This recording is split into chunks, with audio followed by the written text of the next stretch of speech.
บายดีเด้อพี่น้องสบายดีบัดสุขูทุกคนเนาะสบายดียามเช้าจ้าผู้ใดขี่หลังโกกๆอยู่นะโอ้ช้ามาเลาะให้เลาะหน้าบ่สบายดีไว้สบายดีเด้อพี่น้องจ๋าพากันมาหลอกก็จำเต็มให้เต็มคันเนาะฝนตกเบิดคืนพี่น้องมาหลอกเก็บหอยอันนี้ได้ฉันหลอกอีกยังจ้ะหลอกเก็บหอยบอสบายดีต้องใช้หอยสบายดีลูกสบายดีทุจ้าไปไว้ทุจ้าลูกทุจ้าขันยังออกมาเลาะหน่อยทุจ้าขี่ขานขี่ละขี่ละค่ะบาทนอนหากระตื่นทุจ้าขี่ละขี่ละอะไรลูกเขาพวกนี้ทุจ้าเฮ้ยตัวมือเนี่ยตัวมือคนกิโลอ้นไม่แล้วธรรมดาแท้ได้มีหอยนะเลาะไปแทนละเนี่ยเราเก็บหอยโข่งพี่น้องแต่ว่าอยู่หน้านะเขาเก็บหลายเติบเลย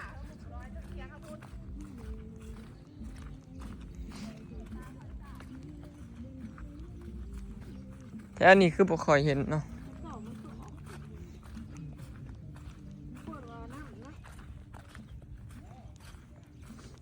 เป็นน้ำข้าวเจ้าบริโตกะปะ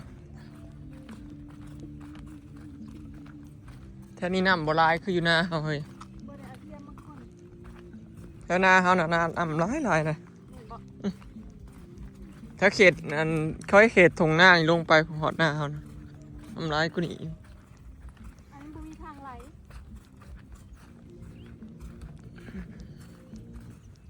เก่าเขาเลาะยางตะพีลงไปพุ่นเนาะ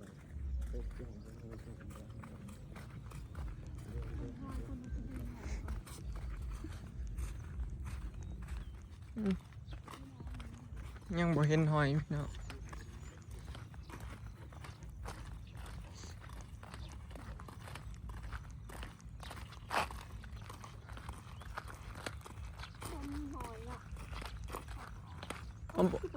อยู่หน้าผลออกลายเลย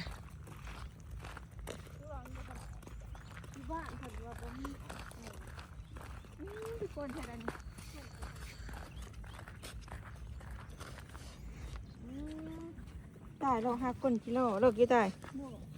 นี่นะกิโลฝนตกน้ำท่วมหุงมันอดแบบเทนาเฮ็ดเคยใหม่เคยใหม่ไผ่ใหม่ป้านกระเทนาไผ่ดอกหน้าบ่ค่อยขาด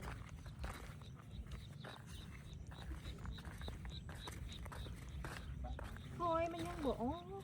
แค่นี้บ่ออกแค่นี้มันอยู่หน้าน่ะออกแล้วเขาเก็บแต่บักลายไปกันพูดละทั้งหน่อยช้ำชะลอยเนี่ยอำมาลาเราก็ได้ทั้งหน่อยมันจับอัน4-5 หน่วย3 หน่วย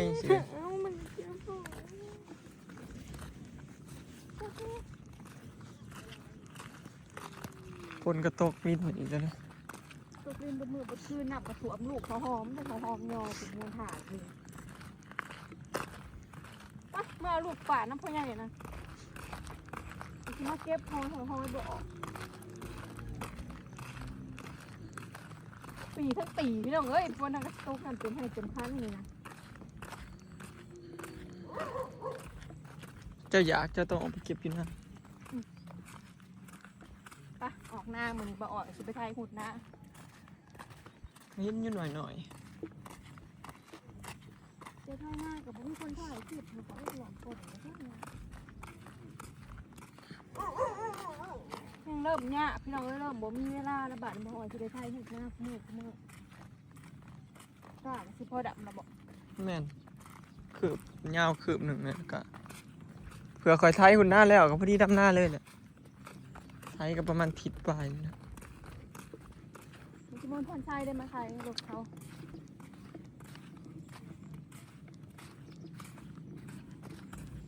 คอยเราไปจักว่าฝนตกแห้งนอนอยู่ในห้องก็มีช่อยม้อยได้ยินเสียงฝนพอดีพ่อใหญ่มาส่งลูกกุ้งพี่น้องกุ้งกล้ามนะเด้ใหญ่ในใดตัวใหญ่บ่ได้ตัวน้อยป่ากินบ่ได้ซะบอกส่งลูกกุ้งลูกปลา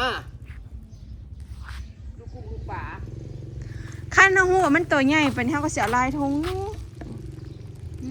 มึงจำหรือเปล่า จำนี่ปลามันกินบ่ได้นกปลาทำตัวน้อยๆนึงแต่ปลากินพืช ติ่ง บ่ตายบ่ มาจัง เอาออกมาจะได้มันอันนั้นน่ะ เดี๋ยวเอาน้ำก็ได้เจ้าอันนี้โอ้ยคือตัวหน่อยเหรอ ยังอันนั้นน่ะ ปลาแคมเรา ตัวแคมข้างแคมที่ก่อนเนี่ย ปลายังแล้วเอาลูกกุ้งมาส่งพี่น้องข่อยเลี้ยงกุ้งใช้ในคลองหั่นแหละมันบ่ตายนะมันตัวใหญ่ซ้ำปนนิ้วมือเลย นี่เอาทิ้งที่นี่มันหน่อยมันใหญ่เลยอ่ะ เอาตัวใหญ่สำคัญ นี่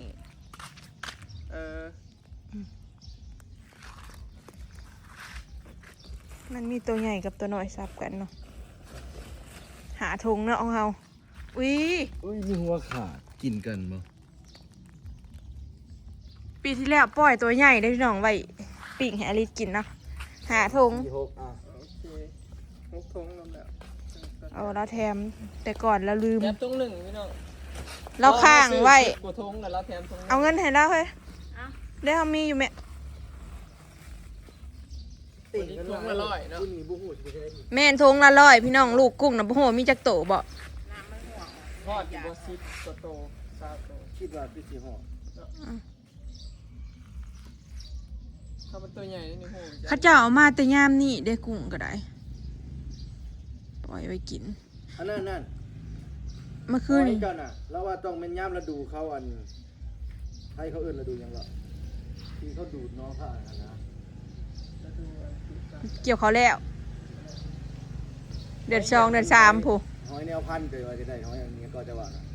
จักหอยยังเขาเอิ้นหอยจูบนี่นะแต่มันเป็นหอยหน่วยใหญ่สับปะตินนี่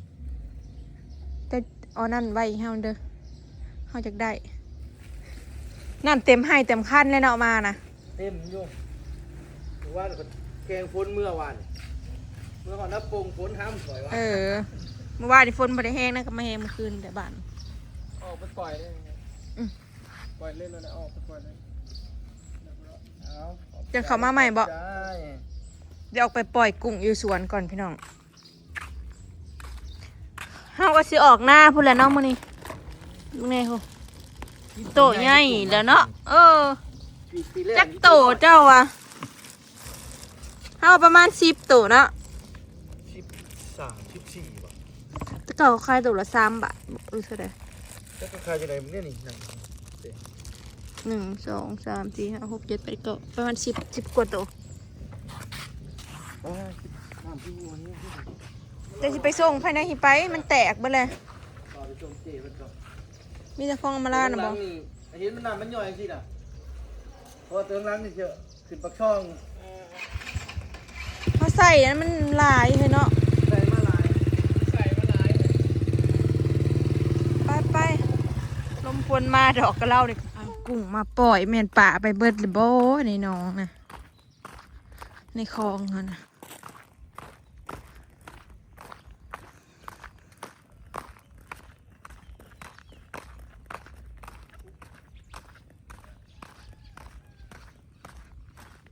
หยาซ้ำสิขึ้นบานนี้ซื้อร้านมายังบ่ได้อ้อม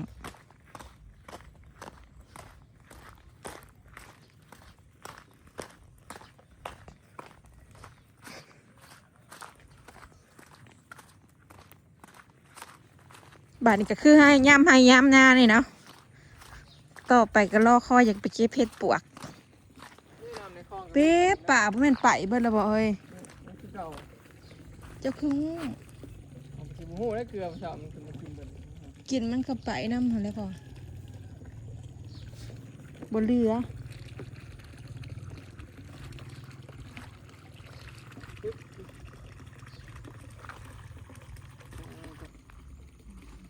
เพิ่นมาปล่อยกุ้งน้ำเต็มคลองมึงไงพู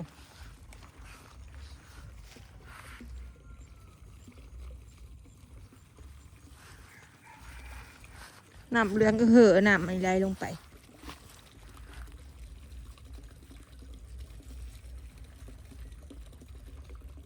เอาแช่ไว้สะก้อนจังปล่อยนะ ไม่ได้ออกซิเจนมันหัว รจะได้กุ้งตัวใหญ่นะได้มาหาถุงพี่น้องพอคิดว่ามันสิโตน้อยแล้วย่านปลากินมันก็เลยเอาบ่หลายพวกเราสั่งเราก็บ่ฮู้ว่ามันตัวน้อยตัวใหญ่ โอ้เขาจะเอาตัวน้อยตัวใหญ่มากเนาะเบิ่งบ่ตรงนี้ไว้เบิ่งบ่ เอาถุงใหญ่นะไว้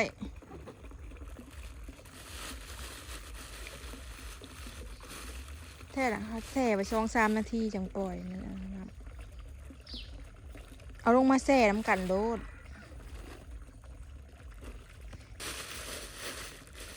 เอาเบิ่งไหม เอาแซ่ปะไว้เนาะนี่มาพามาเบิ่งลูกกุ้งว่าตัวใหญ่สำไร ใหญ่บ่ได้น้อยคือปีแล้วแล้วปีแล้วนี่ซ้ำกุ้งพลอยนี่ ห้องสิเกลือหัวอาหารป่านี่แหละมันกินขี้ไข่กินหยังไปตามนั่นแหละ ห้ำห้ำกับเขา อันนี้ลูกกุ้งเด้อพี่น้อง อาหารกุ้งกันนี่อาหารกุ้ง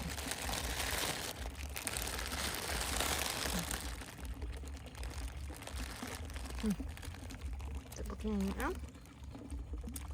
เอาไปลูกถอกออกแล้วนะมันสิตายก่อนเห็นบอกพุงมันหัว เนี่ยออกซิเจนนี่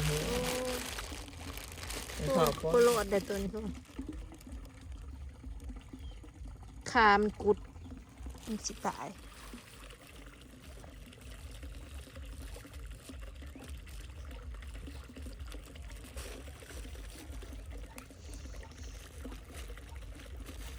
มันตื่นน้ำไหมจังสิมันบ่ค่อยอยากไปได้เลยบ่ค่อยอยากของอาหารไปได้ภายนามือแรงเผาเขาไปซื้อหัวอาหารออกจากหน่อยในลำหน้ายากหัวอาหารปลากระเบิด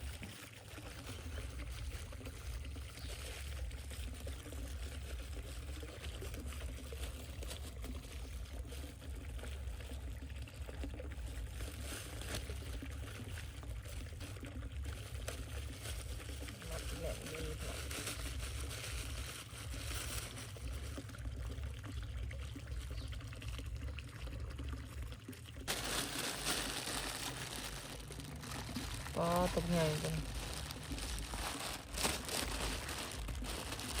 ถอกปึ๊บตัวนะเฮ้ยหนวดมันฮักแล้วมันคือมันตายเราเลยกุ้งตัวนี้หนวดมันขาด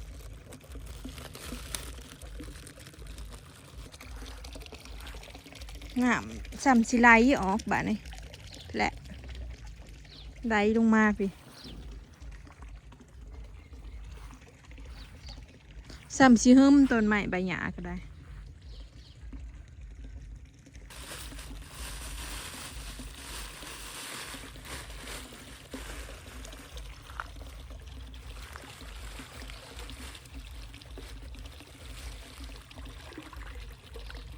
ปล่อยปลาบุเป็ดแล้วบ่อย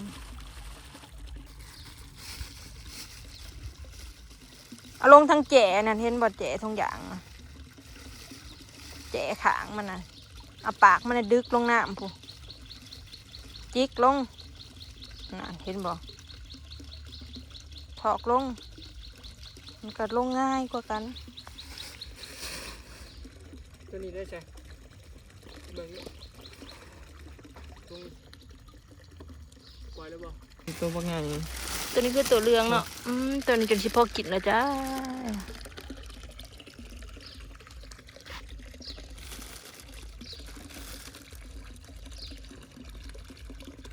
เอาปล่อยกุ้ง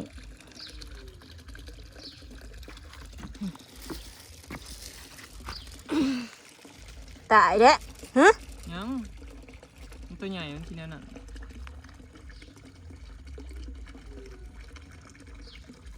นี่ลงเลย ปล่อยแล้วนี่ เดี๋ยวไปโปะจอดมันทองอย่างนะ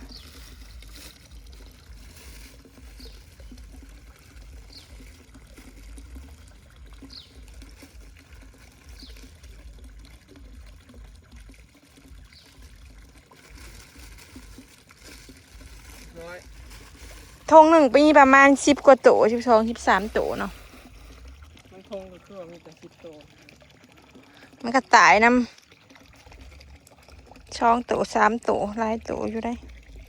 ท งมันแตกเรามานะเนาะทงอย่างนะหอยไว้แถวนี้ไว้ใส่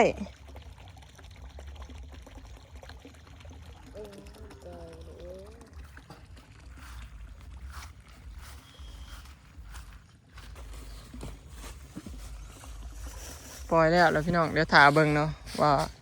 บันใหญ่สิใหญ่สำใดพี่น้องแล้วก็ซื้อหัวหานกุ้งมาเกลือน้ำเนาะกันมีอยู่บ้านเฮา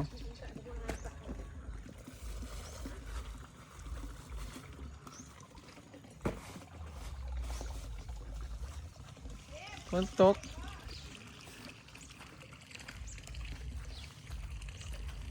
มึงเนี่ยน้ำเต็มดอกกระเจียวเลยพี่น้องน้ำท่วมปลาดอกกระเจียว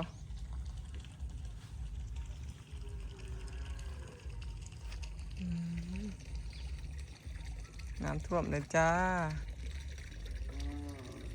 บรรยากาศหลังฝนตกอยู่บ้านสวนพี่น้องกำลังต้นยางไว้ใส่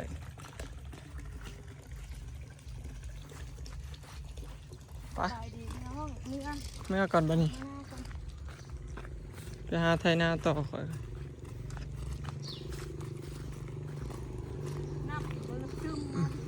โอเคเนาะพี่น้องคลิปนี้ก็สิขอเก็บภาพบรรยากาศไว้สำนีเด้อเนาะพี่น้องเดี๋ยวรอรุ่นเบิ่งเนาะรอดู